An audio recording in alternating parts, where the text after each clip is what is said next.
మనం ఈ రోజున యేసయ్యని ఎవరు గుర్తించలేదు. యేసయ్య యొక్క జన్మము అది నూతనమైంది. ఆయన జన్మములోని శాంతి ఉంది, సమాధానం ఉంది. అందుకే లోక రక్షకుడు ఆయనకి పేరు. కాబట్టి ఎవరు ఆయన రక్షకుడు, మరి ఎవరి జీవితంలో రక్షకుడు లేడు, వారి జీవితంలో లోక రక్షకుడు ఈ రాత్రి పుట్టునుగాక, ఈ రాత్రి పుట్టునుగాక, ఈ రాత్రి లోక రక్షకుడి ప్రతి హృదయంలో చేర్చుకుందురుగాక. దేవుడు తన దాసులతో మాట్లాడబోతున్న ప్రతి మాట మీ హృదయాలలో దేవుడు ఫలింపు చేయనుగాక. ఈ సమయమందు దైవజనుల్ని దేవునికి వాక్యాన్ని అందించవలసినగా మరి ప్రేమతో, దైవజనుల ప్రేమతో మరి ఈ వాక్యాన్ని అందించడం కోరుతున్నాం. మరి సపరేట్ కొట్టి దైవజనుల్ని ఒకసారి అభినందిద్దాము, గౌరవిద్దాం. దేవునికి ఇష్టపడే ఈ స్థలంలో పరిశుద్ధాత్మ దేవునికి మహిమ కలుగునగాక, ఆయనకి ఘనత కలుగునగాక. హల్లెలూయా.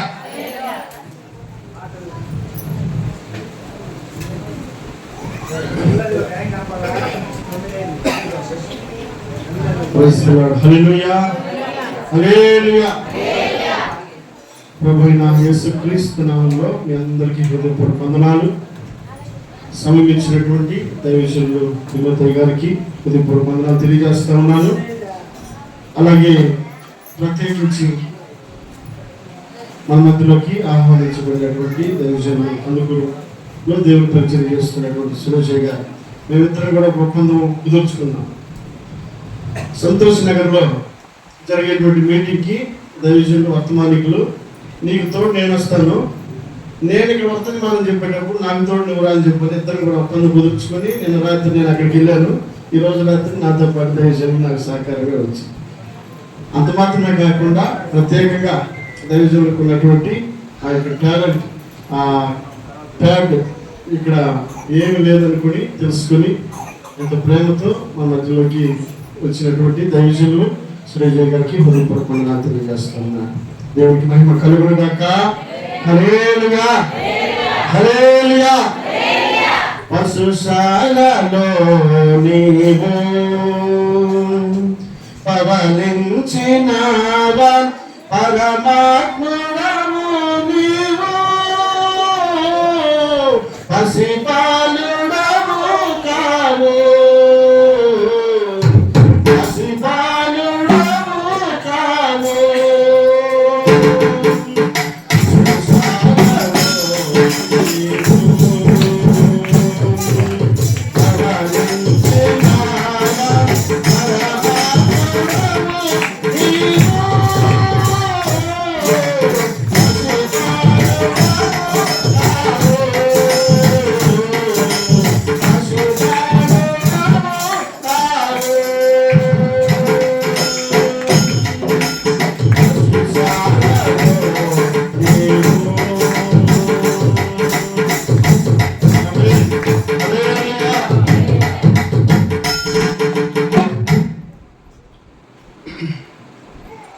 కొద్ది నిమిషాలు ఈ సమయంలో దేవుని యొక్క మాటలు కూడి ఉన్న ఉద్దేశం ప్రత్యేకించి మీ అందరినీ నేను అభినందిస్తూ ఉన్నాను. కారణం ఏంటంటే ఈ బెల్ట్లో ఈ రూరల్ మినిస్ట్రీస్ పరిచర్యలో ఎక్కడ కూడా ఇంకా మొట్టమొదటి స్టార్ ఇంకా పెట్ల. మీరు అయ్యగారు హడావుడిగా గత 4 రోజుల క్రితం కలిసినప్పుడు స్టార్ పెట్టమని ఫోన్లో హడావుడిగా మాట్లాడుతూ ఉన్నారు. అదే ఇంకా మేము కూడా అప్డేట్ అవ్వడానికి, మేము కూడా తెలుసుకోవడానికి మీరు మాదిరికరంగా ఉన్నారు. అందుని బట్టి మిమ్మల్ని అభినందిస్తూ ఉన్నా. దేవునికి మహిమ కలుగునుగాక. హల్లెలూయా. చక్కగా అప్పుడే క్రిస్మస్ వాతావరణం మందిరంలోకి రావడానికి, అలాగే మీరు చేసినటువంటి ఈ చక్కటి ఏర్పాట్లు, మీకున్నటువంటి ఆసక్తిని బట్టి దేవుడు మిమ్మల్ని దీవించునుగాక. కొద్ది నిమిషాలు పరిశుద్ధ గ్రంథంలో మత్తయి రాసినటువంటి సువార్త మొదటి అధ్యాయం, మత్తయి రాసిన సువార్త మొదటి అధ్యాయము 20-21 వచనం చదువుదాం. ఆమె ఒక కుమారుని కనును తన ప్రజలను వారి పాపముల నుండి ఆయనే రక్షించును కనుక ఆయనకు యేసు అను పేరు పెట్టుదమనెను. ఇదిగో కన్యక గర్భవతి అయి కుమారుని కనును, ఆయనకు ఇమ్మానుయేలును పేరు పెట్టుదురు. చాలండి. దేవుని మాట ఇక్కడ మనం జాగ్రత్తగా ఆలోచన చేయగలిగితే కొద్ది నిమిషాలు హృదయపూర్వకంగా దేవుని యొక్క వాక్యాన్ని హృదయంలో పదులుపరుచుకుందాం. దేవుడు ఉద్దేశించి ఈ సెమీ క్రిస్మస్ వేడుకలో దేవుడు మన కొరకే సిద్ధపరిచినప్పుడు తన వాక్కును చక్కగా మనం విని దాని ద్వారా ఆశీర్వాదం పొందుదాం. దేవునికి మహిమ కలుగును గాక. హల్లెలూయా, హల్లెలూయా. దేవుని మాట సెలవిచ్చేటువంటి మాట, ఆమె ఒక కుమారుని కనును, తన ప్రజలను వారి పాపము నుండి ఆయనే రక్షించును అని దేవుని వాక్యం సెలవిస్తాం. దేవుని యొక్క దూత పలుకుతున్నటువంటి మాట ముందుగానే మరియా గర్భమున యేసుక్రీస్తు పుట్టక మునుపు దేవుని యొక్క దూత గాబ్రియేలు దూత ముందుగానే మరియతో మాట్లాడుతున్నటువంటి మాటను మనం ఇక్కడ చూస్తూ ఉన్నాం. అంత మాత్రమే కాక అక్కడ ఒక మాటను మనం గమనిస్తూ ఉన్నాం. తన ప్రజలను ఆయనే రక్షించును అని అంటాము.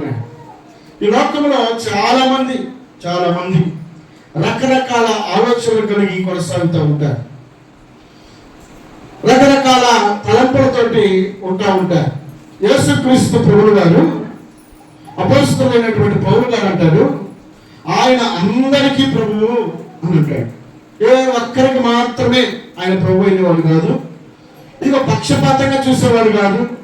ఇక వాళ్ళెవరు నాకు తెలియదు అని అనుకునేటువంటి దేవుడు కాదు. ఈ భూమి మీద మనిషి యొక్క మనుగడకు కారణం దేవుడే. అందుకే వాక్యంలో రాకుండా మాట, తన ప్రజలు రక్షించడానికి ఆయన వచ్చాడు.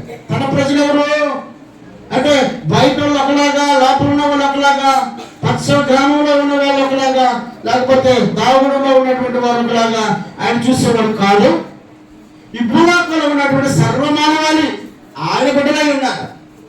ఆయన లేకుండా ఏది కనుగలేదు. ఆది కాలంలో చెప్పబడిన మాట ఏమిటంటే, ఆది కాలంలో ప్రారంభాన్ని కలుగు చేసిన వాడు ఆయనే. ఒక మనిషిని, ఒక చెట్టునైనా, ఒక ఆకాశమునైనా, నక్షత్రమునైనా, సముద్రమునైనా, దాంట్లో ఉండే జీవులైనా, ఈ భూమి మీద ప్రతి వాటినైనప్పటికీ అన్నిటిని సృజించిన వాడు ఆదియందు దేవుడు భూమి ఆకాశమును సృజించెను. చాలండి. ఆయన సృష్టికర్త. మనం నిలవబడినటువంటి భూమి కావచ్చు, పైన కనబడుతున్న ఆకాశమే కావచ్చు, అందులో ఉన్న నక్షత్రములనే కావచ్చు, ఇదిగో ఈ భూమి మీద కనబడుతున్నటువంటి ప్రతి సృష్టి కావచ్చు, ఇదేది కూడా మన వల్ల కలిగినది కాదు. మనము సహితము దేవుని వల్ల కలిగిన వారమై ఉన్నాం. ఆయన ఆలోచనలో ఉన్న వారమై ఉన్నాం. ఆయన యొక్క ప్రేమ చేత, ఆయన యొక్క కటాక్షము చేత, ఇదిగో మన పోలిక చొప్పున నరులను చేయడము రండి అని తన మనసులో ఉన్న ఆలోచనను బట్టి ఈ రోజు నీవు నేను ఒకరి ముఖాలను చూసుకోగలుగుతా ఉన్నా. ఎవరు ఫలానా కోటయ్య కూతురు, లేదా ఫలానా ఎంకే మన కూతురు అని చెప్పండి. ఒకవేళ పేరు పిలవడవచ్చాము. ఆ ఎంకే కోటయ్యను కూడా ఎక్కడికి సూచించబడ్డారు? దేవుడి చేత సూచించబడ్డారు. అంటే మనుషులు అనబడేటువంటి వ్యక్తులకు మనుగడకు కారణమైనటువంటి దేవుడు మనం సూచించాడు. ఇది మనం తెలుసుకోవాలి. దేవుని వాక్య సెలవిస్తాడు, తన ప్రజలను రక్షించడానికి ఆయన వచ్చాడు.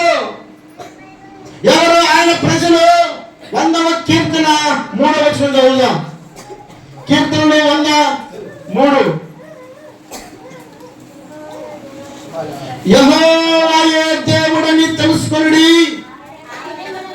ఆయనే మనలను మన చదవాల ఆయనే మనలను ఎవరు పుట్టించారంట? మనకు దేవుడుగా ఉన్న ఆ గొప్ప దేవుడు ఈ రాత్రి వేళ మనము స్తుతించుటకు కారణమైన దేవుడు, మనం రక్షించుటకు, మనల్ని బలపరచుటకు, మన కోసం ఈ భూలోకానికి దిగి వచ్చినటువంటి ఆ గొప్ప రక్షకుడైనటువంటి దేవుడు మనకు దేవుడై ఉన్నాడు. అలాంటి గొప్ప దేవుని యొక్క కడుపును పుట్టామండి మనమందరం కూడా ఆయన బిడ్డలు. మనమందరం కూడా ఆయన యొక్క పిల్లలమై ఉన్నాం. ఆయన యొక్క ఆలోచన ప్రకారముగా ఈ భూమి మీద నీవు నేను కొనసాగలుగుతా ఉన్నా. పగలు ఎండ దెబ్బైన, రాత్రి వెడల దెబ్బైన తగలకుండా ఆయన కాపాడే దేవుడై ఉన్నాడు. ఇశ్రాయేలును కాపాడమని కొనకడు నిద్రపోడా. అంత మాత్రమే మేలుకొని ఉండుట వ్యర్థమే కదా. అంటే కాపాడేవాడు ఆయనే, సృజించిన వాడు ఆయనే, మనల్ని కాపాడేవాడు కూడా ఆయనే. ఇప్పుడు మన బిడ్డలు ఉన్నారు, ఎక్కడికైనా ఏదైనా ఊరికి వెళ్తున్నాం అనుకో, ఏం చేద్దాం? అమ్మో కాస్త పిల్లలు చేస్తా ఉండు అంటాం. కారణం ఏంటి? వాళ్ళు కన్నాం కాబట్టి వాళ్ళ మీద ఉన్న శ్రద్ధ. మరి దేవుడు మనల్ని కన్నాడు కదా, మనం పుట్టించాడు కదా. ఊరికి వదిలిపెట్టడానికైనా, ఏదో గాలి వదిలేయడానికైనా మనం పుట్టించిన వాడు కాదు. మనం ఎలాగున్నామో, మనకున్నటువంటి స్థితి అంటే, పరిస్థితి అంటే సమస్తము గమనించే దేవుడు ఆయన. ఆయన ఊరికి నిన్ను ఈ భూమి మీద వదిలిపెట్టి ఇష్టం వచ్చినట్టు బతుకో, మరలా తిరిగి రండి అని చెప్పాను అన్నప్పుడు మరలా తిరిగి మనం పిలిచి పిలవడానికి కాదు. ఆయన తయారు చేసుకుంది. ఆయన మహిమార్థమై నిన్ను నన్ను సృజించుకున్నాడు.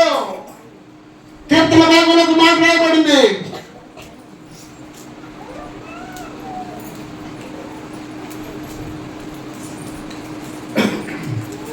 33వ కీర్తన 13వ వచనం.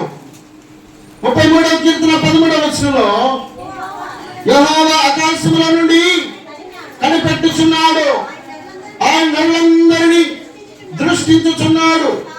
తానున్న నివాస స్థలములో నుండి భూలోక నివాసులందరి వైపు ఆయన చూచుచున్నాడు. చాలండి.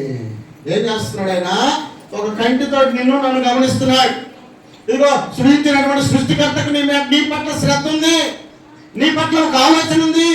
ఆయన కూడా నీ మీద కొన్ని ఆశలు పెట్టుకున్నాడు.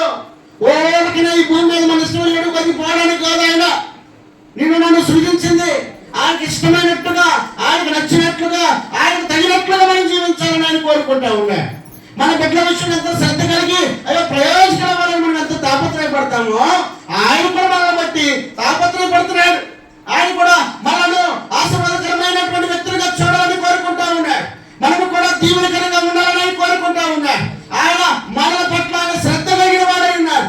ఆయన అట ఇశ్రాయేలును కాపాడువాడు కునుకడు నిద్రపాడు. మరి ఇక్కడ ఏం చేస్తున్నాడు? తానున్న నివాస స్థలంలో నుండి 14వ వచనంలో తానున్న నివాస స్థలంలో నుండి భూలోక నివాసులందరి వైపు, ఒక్కరి వైపా కొందరి వైపా, నీ కుటుంబం వైపేనా, పక్క కుటుంబాలను పట్టించుకోడా? మనకుంటే అక్కడికి ఎట్టగా జరగాల ఈ మన ఆలోచన. కానీ దేవుడు అట్టడు కాదు. దేవుడు ఎలాంటి వాడు తెలుసు? అందరూ బాగుండాలని కోరిక. ఆయన బిడ్డలు కదా, ఆయన బిడ్డలమైనటువంటి మన పట్ల శ్రద్ధ కలిగిన వాడండి అంటాడు కదా. ఏమంటాడు? తానున్న నివాస స్థలములో నుండి భూలోక నివాసులందరి వైపు అంట. ఆయన ఎక్కడున్నట్టు? ఇప్పుడు ఆకాశంలో ఉన్నాడండి. భూలోక నివాసులందరి వైపు, భూమి మీద ఎవరున్నా మనుషులమైన మనం ఉన్నాం. ఆయన అక్కడ నుండి కూడా మన పట్ల ఒక కన్ను వేస్తున్నాడు. మనం ఆయన చూస్తూ ఉన్నాడు. మనం చూస్తూ ఉన్నప్పుడు మన యొక్క పరిస్థితి ఎలా ఉందో తెలుసా? మనకి నచ్చినట్లుగా జీవిస్తూ ఉన్నాం, మనం కోరుకున్నట్లుగా, ఇదిగో మనకు ఆలోచనకు తగినట్లుగా మనం కొనసాగుతూ ఉన్నాం. ఆయనకి ఇష్టం లేదు, ఆయన నచ్చినట్లుగా బ్రతకాలని ఆయన కోరుకుంటూ ఉన్నాడు. కాబట్టి యెషయా గ్రంథము 8వ అధ్యాయము చివరి వచనం చదువుదాం. యెషయా గ్రంథము 8వ అధ్యాయము చివరి వచనం. భూమి తట్టు తేరి చూడగా. తేరి చూడటం అంటే తెలుసా? తేరి చూడటం అంటే వెళ్తా ఉంటాం సడన్ గా గుడ్లు అప్పగించుకొని చూస్తామే. ఇదేంత బాగున్నట్టు చూస్తాం కదా. ఆయన కూడా అంట భూమి తట్టు తేరి చూశాడంట. అసలు ఏం పరిస్థితి ఏదో చూద్దాం. బాధలను, అంధకారమును, దుస్సహమైన వేదనయు కలుగును. భూమి తట్టు చూస్తున్నాడంట, ఆయనకి వేదన కలుగుతుందంట. కారణం ఏంటి? వారు చీకటిలో ఉన్నారు, అంధకారములో ఉన్నారు, బాధలతో ఉన్నారు, దుస్సహమైన వేదనతో ఉన్నారంట. వారి యొక్క పరిస్థితిని ఎవరు కూడా మార్చలేని స్థితిలోకి మనిషి వెళ్ళిపోయాడండి. ఎలా ఉన్నాడు? దేవుడు ఎందుకు కోరుకున్నాడు? ఎందుకు ఇష్టపడ్డాడు? ఎందుకు సృజించాడు? దేవుడు కోరుకున్నట్టుగా మనిషి ఉంటున్నాడా? ఉండట్లేదే. అందుని బట్టే కదా ఆయన ఆకాశం నుండి భూలోకం వైపు ఆయన తెర చూసినప్పుడు, ఆ మనుషులను గమనించినప్పుడు ఆశీర్వాదకరంగా ఉండాలని ఆశించాడు, దీవెనకరంగా ఉండాలని ఆశించాడు, నీవు నేను క్షేమంగా ఉండాలని ఆశించాడు.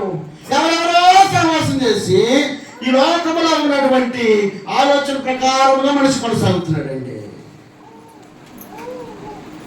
ఈ భూలోక నివాసులందరూ పని చూసినప్పుడు మనుషుల యొక్క ఆలోచన అంతా కూడా అంధకారముగా మార్చబడింది, చీకటిగా మార్చబడింది.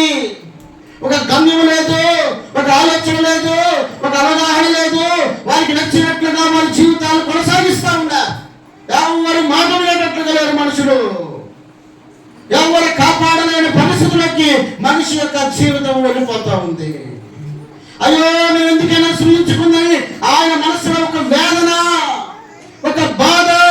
మన బిడ్డలు పాడైపోతా ఉంటే చూస్తే సంతోషిస్తావా, నవ్వుకుంటా ఉంటావా, అట్టగే ఉండాలనుకుంటావా? కాదే, అయ్యో రోధిస్తాం కదా.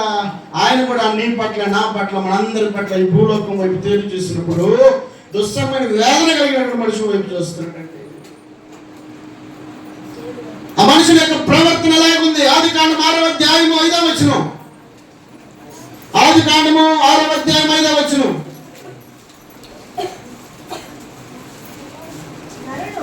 నరులు చెడుతనము భూమి మీద ఏం సంపాదించుకున్నారంట? చెడుతనాన్ని సంపాదించుకున్నారు. దేవుడేమో మంచిగా సృజించాడు. ఇదంతా కూడా మంచి మంచి మంచి మంచి అని అన్నాడు. అన్ని మంచిగా చేశాడు. ఆ మనిషి బాగుండాలనే కదా అన్ని ఆ మనిషికి అందుబాటులో ఉంచాడు. అన్ని కూడా ఆ మనిషి కోరుకున్నట్లుగా సంతోషంగా ఉండాలని అన్నిటి కూడా మొట్టమొదటిగా అన్నీ సృష్టించిన తర్వాత మనిషిని తయారు చేసాడు. కారణం ఏంటి? ఇది లోటు అని అనుకోకుండా మనిషిని పెంచాలనుకున్నాడు. ఇది తండ్రి యొక్క ప్రేమ మనిషి పట్ల. ఓరకనే ఆయన సృష్టించి వదిలిపెట్టి ఎట్టకట్టి నీ బతుకుని చెప్పాను అన్నా. మనిషి పట్ల ఒక అవగాహన కలిగినటువంటి దేవుడు సమస్తాన్ని సృష్టించిన తర్వాత మనిషిని తయారు చేశాడు. ఆ తయారు చేయబడినటువంటి మనిషి యొక్క పరిస్థితిని ఆయన గమనిస్తూ ఉన్నప్పుడు నరుల యొక్క చెడుతనమాట ఎలా ఉందంట? భూమి మీద గొప్పదిగా ఉందంట. ఎంత సంపాదించుకుని అంత కూడబెట్టుకున్నారు. ఏది? చెడుతనాన్ని, పాడైపోయే జీవితం, అసహ్యమైనటువంటి జీవితాన్ని మనుషులు వారి యొక్క ఆలోచన ప్రకారంగా, వారి యొక్క నడవడిక ప్రకారముగా వారు కొనసాగుతూ దేవునికి అయిష్టమైనటువంటి వ్యక్తులుగా, పాడైపోయే వ్యక్తులుగా, దేవునికి దూరస్తులైనటువంటి వ్యక్తులుగా ఆ మనిషి తన జీవితాన్ని పాడు చేసుకుంటున్నాడు.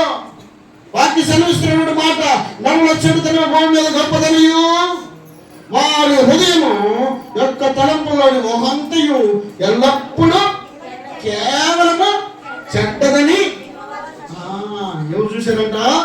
యెహోవా చూశాడంటండి. యెహోవా చూశాడు.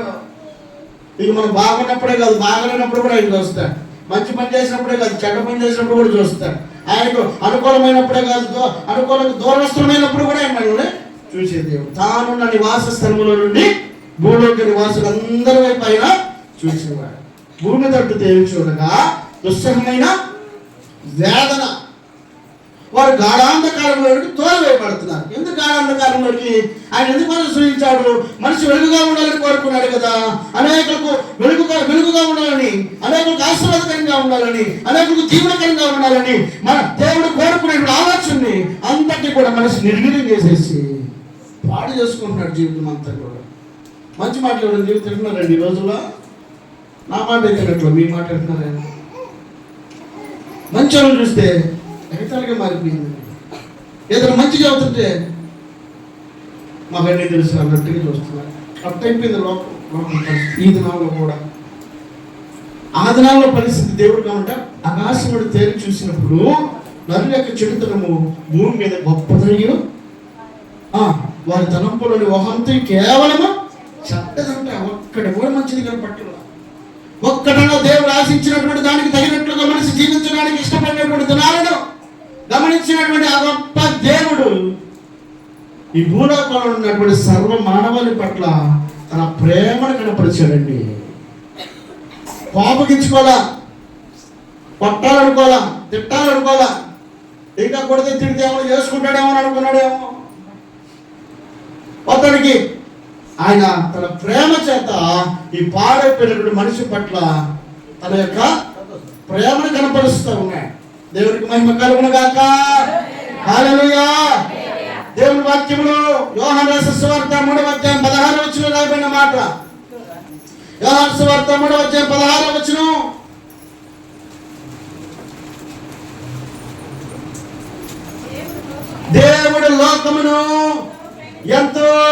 ప్రేమించెను కాగా ఆయన తన అద్వితీయ కుమారునిగా పుట్టిన వాని యందు విశ్వాసముంచు ప్రతి వాడును నశింపక. తండ్రి ఆలోచన ఏంటో తెలుసా?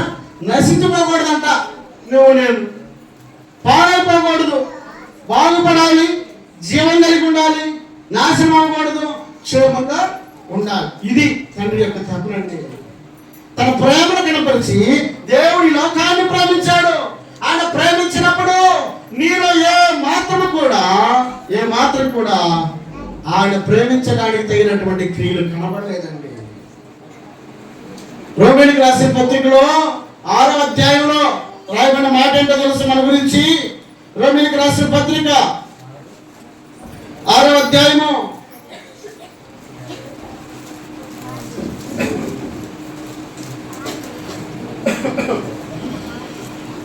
6వ వచనం, 5వ అధ్యాయం 6వ వచనం. ఏలయనగా మనం ఇంకనూ బలహీనమై ఉండగా క్రీస్తు ఎంత కాలమున భక్తిహీనుల కొరకు 8వ వచనంలో అయితే దేవుడు మన ఎడల తన ప్రేమను వెల్లడిపరుచుచున్నాడు. ఎట్లనగా మనం ఇంకనూ పాపులమై ఉండగా 10వ వచనం ఏలయనగా శత్రువులమై ఉండగా ఆయన తన కుమారుని చాలండి. ఎందుకోసం దేవుడు ఈ లోకంలోకి పంపించడానికి తండ్రి ఇష్టపడ్డాడో తెలుసా?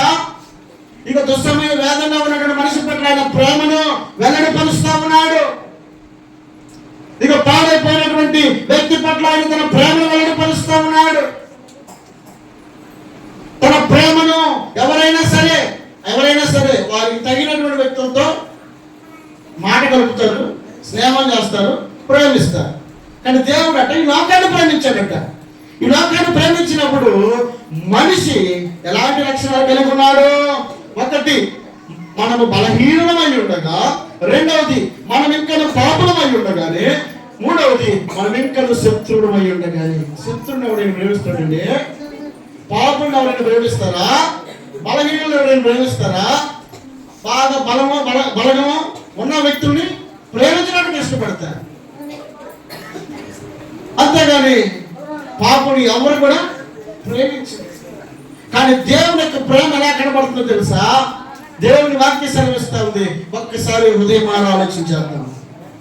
దేవుడు ఎవరిని ప్రేమించాడో తెలుసా? మనం ఇంకా పాపులమై ఉండగానే, మనం ఇంకా శత్రువులమై ఉండగానే, మనం ఇంకా దూరస్థులమై ఉండగానే, మనం ఇంకా శత్రువులమై ఉండగానే దేవుడు మనలను ప్రేమించిన వాడై ఉన్నాడు. దేవుడికి మహిమ కలుగునుగాక. హల్లెలూయా. మనుషులను దేవుడు ప్రేమించడానికి గల కారణం ఆయన తన సహస్రాలతో మనిషిని నిర్మించిన వాడై ఉన్నాడు. తన నాసికారంధ్రంలో తన జీవాన్ని ఊదిన వాడై ఉన్నాడు కనుక మన పట్ల ఆయన తన ప్రేమను వెల్లడిపరుస్తున్నాడు. ఎక్కడో తన పని దాన్ని చేసుకునేటువంటి దేవుడు నిన్ను సృష్టించాలనుకోవడం ఎంత గొప్ప దండిత. ఆయన సహస్రాలతో నిర్మించబడ్డా. కీర్తనకారుడు అంటాడు, దేవా నేను నా తల్లి గర్భమందు నన్ను నిర్మించిన వాడు నీవే అని అంటాడు. మనం నిర్మించినటువంటి గొప్ప దేవుడండి. మనుషులు చేసేటువంటి పనుల్లో ఒకవేళ అవగాహన లేకుండా కనబడుతుందేమో, కానీ దేవుడు చేసినటువంటి పని చాలా ఆలోచనతో కూడుకున్న పని. ఈ పని పాడైకూడదు, ఈ పని పతనమైపోకూడదు. దేనికోసం ఆయన నిర్మించాడో ఆ నిర్మించబడినటువంటి మనిషిని మరలా తిరిగి దాని కొరకు నిలబెట్టాలన్నది దేవుని యొక్క ఆలోచన. దేవునికి మహిమ కలుగును గాక. హల్లెలూయా. యేసుక్రీస్తు ప్రభువు వారు ఈ లోకానికి రావడానికి గల కారణం మనిషి తన యొక్క జీవితమును కోల్పోయేటువంటి సమయాన యెషయా గ్రంథం 9వ అధ్యాయము 1వ వచనంలో రాయబడింది. యెషయా గ్రంథం 9వ అధ్యాయం 1వ వచనం.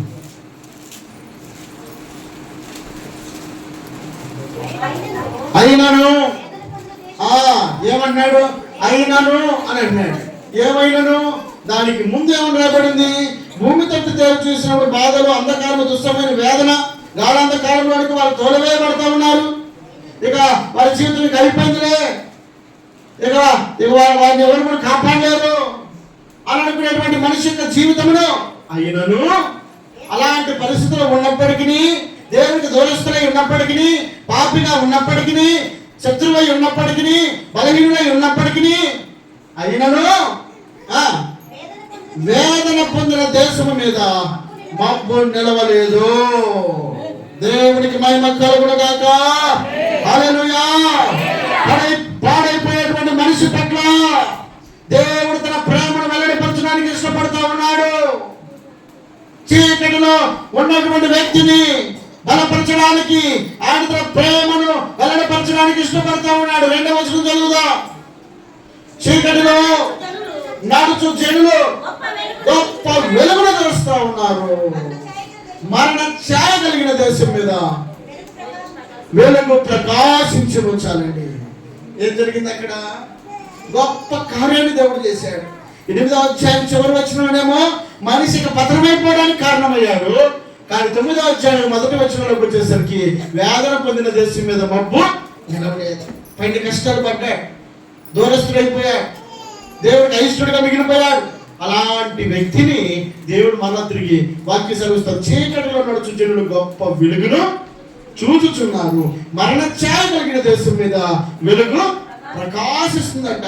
ఎందుకంటే మరణ ఛాయ కలిగినటువంటి దేశం మీద ఇక ఈ భూలోకంలో ఉన్నటువంటి సర్వ మానవాళికి ఇక మరణమే శరణ్యం అనుకున్నటువంటి దినాలలో వారు గొప్ప వెలుగును చూస్తూ ఉన్నారు. దేవుడికి మహిమ కలుగునుగాక.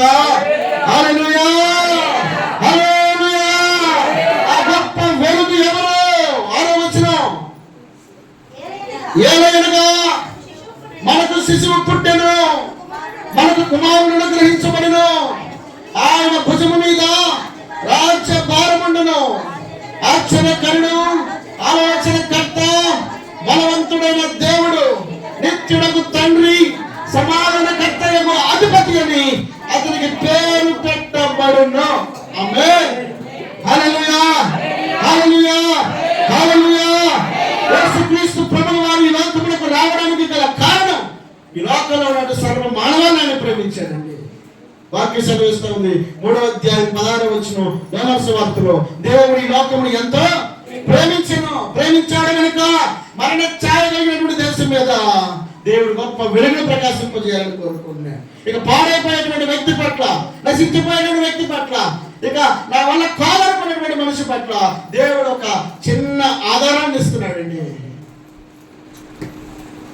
ఆధారము ప్రభువైన యేసుక్రీస్తు అయి ఉన్నాడు. దేవుడికి మహిమ కలుగునుగాక. హల్లెలూయా. ఈ భూమి మీద నీలాగే రక్త మాంసములు కలిగినటువంటి గొప్ప దేవుడు మానవ రూపంలో ఈ భూమి మీద 33 సంవత్సరములు జీవించిన వాడే చరిత్ర సృష్టించి చరిత్రకెక్కిన వాడు నీవు నేను నమ్మిన దేవుడు. క్రీస్తు శకము క్రీస్తు పూర్వమని ఇగో చరిత్రనే విభజించినటువంటి ఆ గొప్ప నామం అయ్యిందండి. దేవుడికి మహిమ కలుగునుగాక. హల్లెలూయా. లోకమునకు ఎందుకోసం వచ్చాడో తెలుసా? ఎందుకోసం వచ్చాడో తెలుసా? దేవుడు మాకు చదివిస్తున్నటువంటి మాట, దేవుడి లోకమును ఎంతో ప్రేమించను కాగా తన అద్వితీయ కుమారుడైన యేసుక్రీస్తును విశ్వాసం ఉంచు ప్రతి వారికి అదండి నశించిపోకుండా నిత్య జీవనం ఇవ్వడానికి దేవుడి లోకానికి వచ్చాడు. ఈ సత్యాన్ని రాత్రి వేళను గమనించగలిగితే నశించిపోయేటువంటి మనలను ఒక్క ఆధారం ఇచ్చాడండి. ఎలాంటి ఆధారం తెలుసా? మనుషుల దగ్గరికి వెళ్ళి అమ్మ ఈ పొరపాటు అయిపోతానంటే ఓ అని చెప్పాను, ఒక తృణీకరించి వచ్చాయమ్మా. కానీ దేవుడి దగ్గరికి వచ్చి తండ్రి ఇంతవరకు నేను పొరపాటు చేశానయ్యా, ఈ తప్పు చేశానయ్యా, నన్ను క్షమించయ్యా, ఒక్క మాట అడిగితే క్షమించే మంచి మనసు కలిగిన వాడింది. దేవుడికి మహిమ కలుగునుగాక. హల్లెలూయా. హల్లెలూయా. హల్లెలూయా. ఇదిగో పాపాత్మురాలైనటువంటి స్త్రీ, అనేక మనుషుల చేత తృణీకరించబడినటువంటి ఆమె ఆయన పాదాల దగ్గరకు వచ్చి కన్నీళ్లు గార్చి ఆమె తన వెంట్రుకలతోటి పాదాలు తుడిచి ఆ తర్వాత అత్తరు పోస్తూ ఉంటే చూసే వాళ్ళంతా కూడా ఏం కూడా అలాంటి వాడు పెట్టుకుంది అని అంటున్నారు. సిమోనా, నీ ఇంటికి వచ్చినప్పుడు నువ్వు మంచి ఇచ్చావా? కాలు పెట్టుకుని నీళ్ళు ఇచ్చావా? ఈరోజు ఇంటి మీదకి మాట్లాడుతున్నా, ఇదిగో ఈమె తన కన్నీళ్లతోటి నా పాదాలు అది చూస్తాడండి. నువ్వు ఎలాంటి స్థితిలో ఉన్నా, ఎలాంటి పరిస్థితిలో ఉన్నా, ఇదిగో మనిషి అనుకునేటువంటి వ్యక్తిగా దేవుడు ఆలోచించడు. కానీ ఇదిగో ఆయన మంచి మనసుతోటి ఈ రాత్రి వేళ నిన్ను నన్ను మనందరినీ కూడా ఎరిగి ఉన్నాడు. దేవునికి మహిమ కలుగును గాక. హల్లెలూయా. ఏమి డబ్బు ఖర్చు లేకుండా ఆయన అంటాడు, తండ్రి నీకును పరలోకములకు నేను పాపం చేసి ఉన్నాను, నన్ను క్షమించయ్యా. ఈ ఒక్క మాటకే ఇది పాపాలను గురి చేసేటువంటి ఆ గొప్ప దేవుడు పరలోకం నుండి భూలోకానికి దిగి వచ్చినప్పుడు తినమండి. దేవునికి మహిమ కలుగును గాక. హల్లెలూయా. అవగాహన కలిగితే ఆయనకి ఇష్టమైనటువంటి బిడ్డగా ఈ రాత్రి వేళ దేవునికి ఇచ్చినటువంటి చక్కటి అవకాశం, సాక్షాత్తు దేవుడై భూలోకంలో నివసించడానికి వచ్చినటువంటి నీ కోసం వచ్చాడండి. నేను పలకనియాలని వచ్చాడు. ఎవరి కోసం వచ్చాడు తెలుసా? ఎవరైనా ఒక ఎమ్మెల్యే కనుక ఒక కుటుంబం పలకరించడానికి వస్తే ఇది వాళ్ళ ఇంటి పనులు వచ్చాడు, ఎమ్మెల్యే వచ్చాడు మనం చెప్పుకుంటామే. ఇక నీ కోసం దేవుడే దిగి వచ్చాడు. ఎంత సంతోషం. హల్లెలూయా, హల్లెలూయా, హల్లెలూయా. కనుక ఈ రాత్రి వేళ ఆ గొప్ప దేవుడు నీ హృదయంలో నివసించగలిగితే, నీవు ఆయనకి ఇష్టమైనటువంటి బిడ్డగా ఉండగలిగితే, ఆయన ఎందుకు వచ్చాడో ఈ రాత్రిలో నువ్వు తెలుసుకుని, ఆయన వచ్చిన కారణాన్ని తెలుసుకుని ఆయన తగినట్లుగా జీవించగలిగితే ఆయన సంతోషిస్తాడు, ఆయన ఆనందిస్తాడు. ఆ సంతోషం వెంట ఆయన తన ఆశీర్వాదాన్ని కనుగొనిస్తాడు. దేవుడి మాటలు దీవించి ఆశీర్వదించును గాక.